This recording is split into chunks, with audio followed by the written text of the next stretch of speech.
Hello students, welcome to my channel English ওয়ার্ল্ডে স্বাগত জানাচ্ছি তোমাদের। আজকে আমি তোমাদের ক্লাস 12-এর 4th সেমিস্টার টেড হিউজেস এর লেখা হক রোস্টিং পোয়েমটি পড়াবো। তোমরা যারা আমার চ্যানেলটিকে সাবস্ক্রাইব করনি তারা সাবস্ক্রাইব করে নাও নতুন নতুন ভিডিওর আপডেট পাওয়ার জন্য।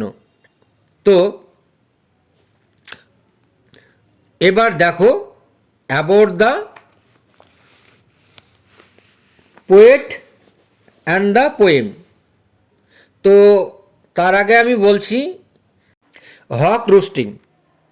হক রোস্টিং হক রোস্টিং মানে হচ্ছে বাজ পাখির বিশ্রাম বা বাজ পাখির ডালে বিশ্রামরত।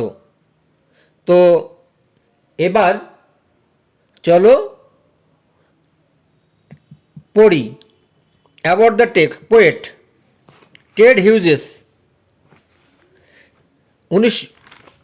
1930 মানে 1930 born and 1999 death, was one of the most influential British poet of the 20th century.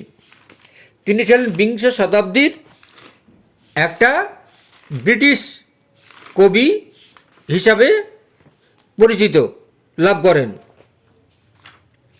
His poetry is known for its powerful. তার কবিতাগুলো হচ্ছে খুব শক্তিশালী, ভিভিড ইমাজারি, প্রেরণোচ্ছল, কাল্পনিক, অফেন ফোকাসিং অন নেচার, প্রায় প্রকৃতিকেই সেগুলি উল্লেখ করে, অ্যান্ড র আনটেমড ফোর্সেস অফ লাইফ, এবং যেগুলো জীবনকে বাধ্য করে অপসা। হি ওয়াজ ডিপলি ইন্টারেস্টেড, তিনি গভীরভাবে আগ্রহী ছিলেন ইন রিলেশনশিপ, বন্ধুত্ব সম্পর্কে, আত্মীয়তা সম্পর্কে, বিটুইন দ্য ন্যাচারাল ওয়ার্ল্ড, সে বাহ্যিক প্রাকৃতিক জগৎ, অ্যান্ড দ্য হিউম্যান এক্সিস্টেন্স, এবং মানুষের যে বাঁচার অস্তিত্ব সে সম্পর্কে।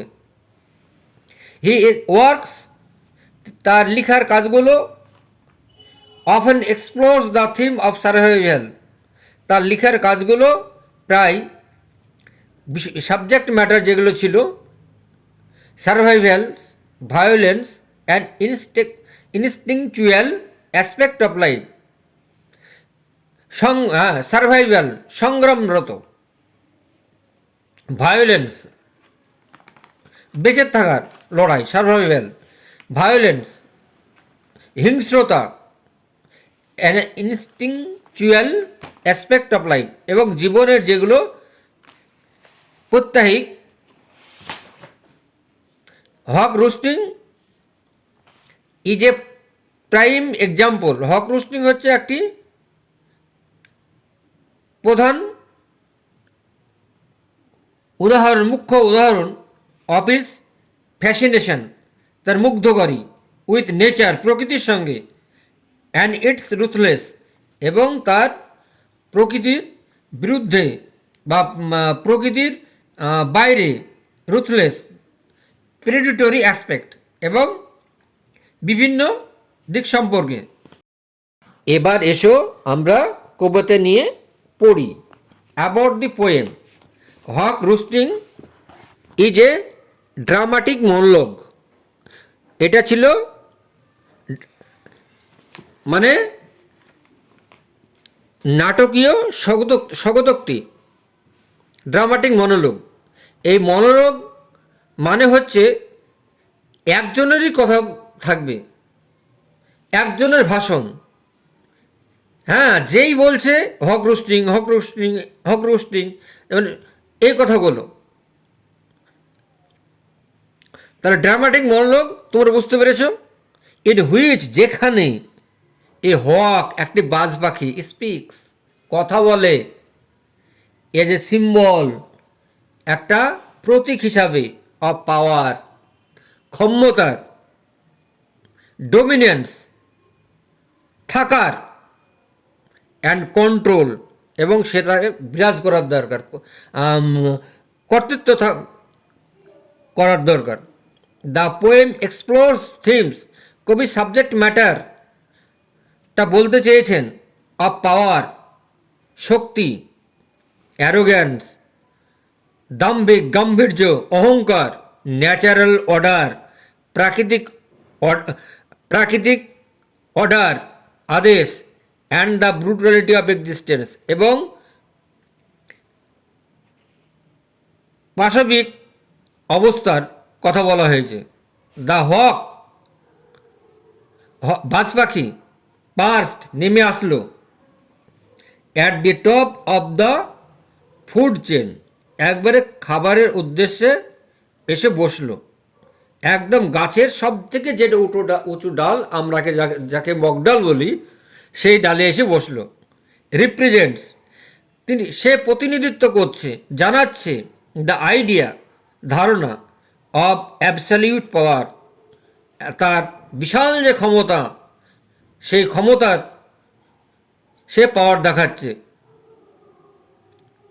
সিইং, দেখতে পাচ্ছি, ইটসেলফ, এটা নিজে, the ultimate ruler of nature, সে যেন মনে করছে যে তিনি একজন রাজা, সর্বতে একদম গাছের ডালে উপরে বসে আছেন। রাজা যেমন সিংহাসনে বসে থাকেন, তিনিও একদম নিজেকে রাজার মতো অভিনয় করছেন, রাজার মতো দেখছেন, এবং আমি রাজা, আমি সম্রাট, আমি সব। The poem can be interrupted, কবিতাটি ব্যাহত হয় এজ এ কমেন্টেটরি অন ডিক্টেটরশিপ, এই যে একনায়কতন্ত্র, এই যে আমি আগেই বলেছি না, যে মনোলগ, একই ভাষণ থাকবে, একজনের কথাই থাকবে, একজনের সব, showing the mindset of an authoritarian ruler who believes in their divine right to control and dominate. তাহলে সব কিছু কন্ট্রোল করবে, ডোমিনেট করবে, এবং এই যে কর্তৃত্বপূর্ণ, এই যে সব কিছুর উপর, সেই তাতে বিশ্বাস রাখবে। ইট অলসো রিফ্লেক্ট হিউজেস, এটা আরও তিনি প্রভাবিত করেছেন, মানে আলোকিত করেছেন, ভিউ অফ নেচার, প্রকৃতির একটা উদ্দেশ্য, অ্যাজ বোথ বিউটিফুল, সুন্দর, অ্যান্ড মার্সিলেস, এবং যেটা জঘন্য, হোয়ার, যেখানে সার্ভাইভাল, বেঁচে থাকতে গেলে, ডিপেন্ড, নির্ভর করে, on strength, Shakti, and instinct, এবং ক্ষমতা। তাহলে এইটা কবিতা সম্পর্কে। এটি তিনটি স্তবক।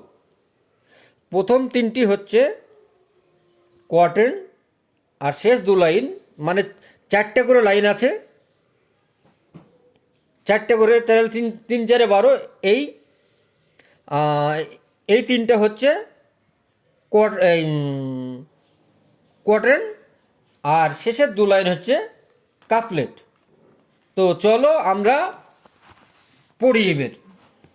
আই সিট, আমি বসে আছি, ইন দ্য টপ, একদম উপরে, একদম মগডালে বসে আছি। রাজা যেমন সিংহাসন পরিচালনা করে, হ্যাঁ, 1 নম্বরে থাকে, ওই রকম গাছের ডালে বসে আছে, একদম উপরে, অফ দ্য ওয়ার্ল্ড, পৃথিবীর, সারা পৃথিবীর আমি কর্তৃত্ব, আমি সব থেকে উপরে। হ্যাঁ, তাহলে I sit in the top of the wood, আমি একদম গাছের উঁচু ডালে বসে আছি। মাই আইজ আর ক্লোজড, মাই আইজ ক্লোজড, আমার চোখ দুটো বদ্ধ, আমার চোখ বদ্ধ করে আছে। তাহলে মাই আইজ ক্লোজড, আমার চোখ দুটো বদ্ধ। তাহলে ইনঅ্যাকশান, নিষ্ক্রিয়তা। নো ফলসিফাইং ড্রিম, কোনো স্বপ্ন ছিল না, মিথ্যা কোনো স্বপ্ন নয়। Between my hooked head and my between my hooked head and hooked feet, আমার পায়ের বাঁকানো মাথা এবং বাঁকানো নখর। তাহলে এখানে বাঁকানো ঠোঁট আর পায়ের বাঁকানো নখরের মতো মাঝখানে, তাহলে মাঝখানে আমার পায়ের মাথা, বাঁকা মাথা এবং বাঁকা নখর বা পায়ের নখর। অর স্লিপ, অথবা ঘুমিয়ে থাকি। রিহার্স, অনুশীলন করি। পারফেক্ট, সম্পূর্ণ। কিলস, মেরে ফেলি। অ্যান্ড ইট, এবং খাই। তাহলে রিহার্স মানে অনুশীলন করা, চর্চা করা, চিন্তা করা। পরের পেজে চলে এসো। তাহলে ওই 4টে লাইন, একটা কোয়ার্টার গেল। এবার পরে 4টে লাইন পড়ব, তাহলে 2টো কোয়ার্টার হবে। The convenience of the high trees, আমার সুবিধা উঁচু গাছের উপরে। আমার মানে কবি বলতে চেয়েছেন যে আমার জন্যই উঁচু গাছগুলো জন্মিয়েছে। দ্য এয়ার বাউন্সি, বাতাসের ভাসমানতা। অ্যান্ড দ্য সানরেজ, এবং সূর্যের রশ্মি। বাতাসের ভাসমানতা আর সূর্য রশ্মি আর অফ অ্যাডভান্টেজ টু মি, এগুলো আমাকে সুবিধা দিয়েছে।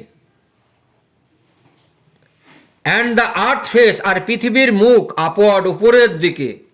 ফর মাই ইন্সপেকশন, আমার দেখা নিরীক্ষণ করার জন্য, প্রত্যেক নিরীক্ষণ করার জন্য, নজরে ফেলার জন্য। 3য় প্যারায় চলে এসো। মাই ফিট আর লকড, আমার পা দুটো আটকে আছে, বদ্ধ আছে, আটকে আছে। আপন দ্য রাববার, ওই এবড়ো খেবড়ো গাছের ডালি। It took the whole creation, it took the whole creation it took, এতে সময় লেগেছিল। দ্য হোল ক্রিয়েশন, সমগ্র সৃষ্টির। It took the whole of creation, এতে সময় লেগেছিল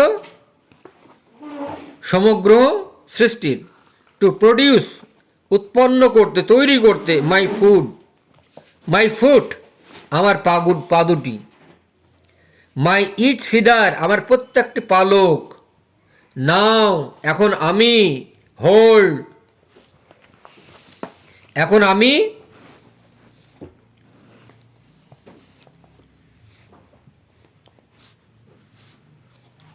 হোল্ড, ধরে থাকবো। ক্রিয়েশন, সেই সৃষ্টিকে। ইন মাই ফুট, আমার পায়ের তলায়। আমি সেই সৃষ্টিকে ধরে থাকবো আমার পায়ের তলায়। অর ফ্লাই আপ, অথবা উড়ে যাব, উপরে উড়ব। অ্যান্ড রিভলভ, এবং আবর্তন করব, ঘুরবো চারিদিকে। ইট অল স্লোলি, এটা সব কিছুই আমার আস্তে আস্তে।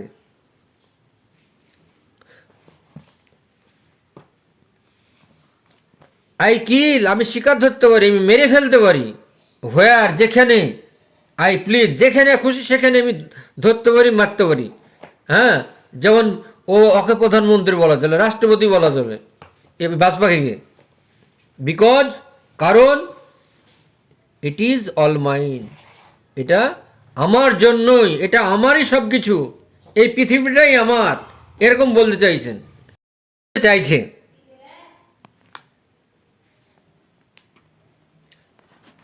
দেয়ার ইজ নো সবিস্ট্রি, আমার এতে কোনো ছলনা নেই।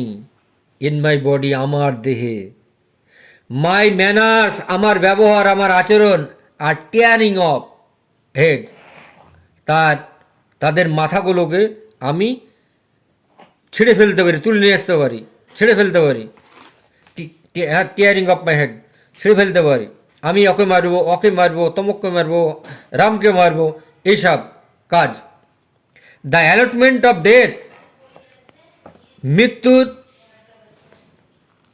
বরাদ্দ। For the one path of my flight is direct, for the one path, একটি পথ দিয়ে, অফ মাই ফ্লাইট, আমার উড়ার, ইজ ডিরেক্ট, সরাসরি উড়ার,